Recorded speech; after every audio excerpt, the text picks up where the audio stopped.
Hello, this is Pastor Rick, and I want to welcome you to Lectionary Plus to prepare you for worship for this Sunday, February the 8th.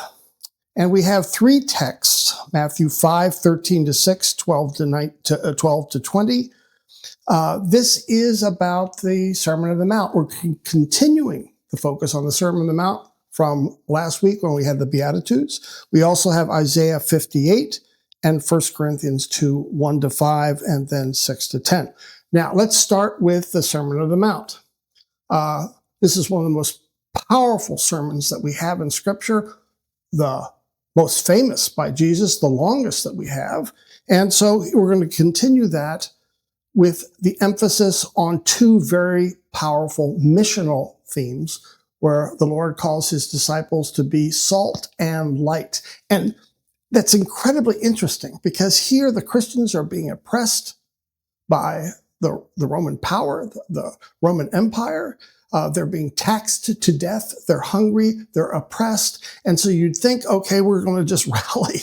We'll rally the troops. It's about survival. And Jesus says, no, it's not about survival. It's about mission. You're to be salt and light. Salt, giving something the world taste, and actually to preserve things in the world as well. So it's a powerful word of mission, as well as to be light, to cast a light, to make things transparent, to add guidance, the light on our path. And what's fascinating here, as any reader of the New Testament at that time, Rome was considered a light to the world. Cicero called the Roman Empire the light to the world. So here you have two contrasts, two lights, so to speak, at war with each other, or at least in competition.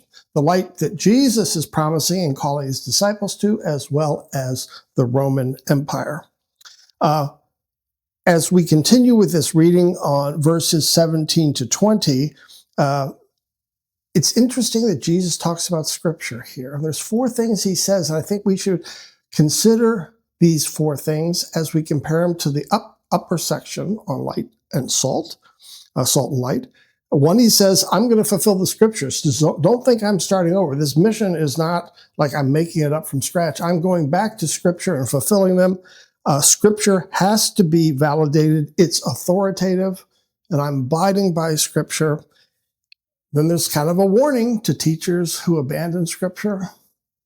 And then finally, he encourages his disciple to live according to Scripture. The righteous, those disciples who follow him, their righteousness will be greater than the scribes and the Pharisees. All right, so that's Sermon on the Mount, what will be the small section we'll be dealing with on Sunday. Isaiah 58, this is, some call it second or third Isaiah. It's post-exilic. So what that means is Israel has already been punished for its sins by, first of all, the Assyrian conquest, and then later about the Babylonian conquest. And now Israel has come back. They've reestablished Jerusalem. They built a wall and a temple. And guess what? Have they learned anything from these adventures? Have they learned from their mistakes? Have they learned from what it means to be punished by God because they did not fulfill the covenant? And of course, the answer is no. And so now the elites, the leadership of Israel is falling into the same problems. And here Isaiah says, you have the power, the leaders here of the temple and of the government, to liberate the oppressed, to feed the hungry, to house the poor, to clothe the naked. You've got the power to do all that, and you're doing just the opposite. So here we can kind of compare this to the Sermon on the Mount, where we have Rome as the oppressor. Here it's internal. The prophet is speaking about Israel's own leadership. And our final text is 1 Corinthians 2, 1 to 5 and 6 to 10. This is a beautiful text by Paul, where he talks about how he came preaching the gospel. He said, I didn't come with clever words. I didn't come with lofty rhetoric. I came preaching the cross. And this is a wonderful focus. It's very different from our other texts really of Isaiah and Matthew. And yet this is an important one, that here it's not about the wisdom of the world, Paul says, but by the revelation that we receive from God about what Jesus has done for us through cross and resurrection. So this is always like a grounding text, not just for preachers, not just for the worship with Lutherans, but for Christians all over the world. So those are our 3 lectionary readings. And now we want to hear from our preacher this week, Pastor Lilliard, to see what he's going to lift up for his sermon. Pastor Lilliard? Hi, everybody. It's Pastor Lilliard. So this week will be the second part, or another part, of the Sermon on the Mount.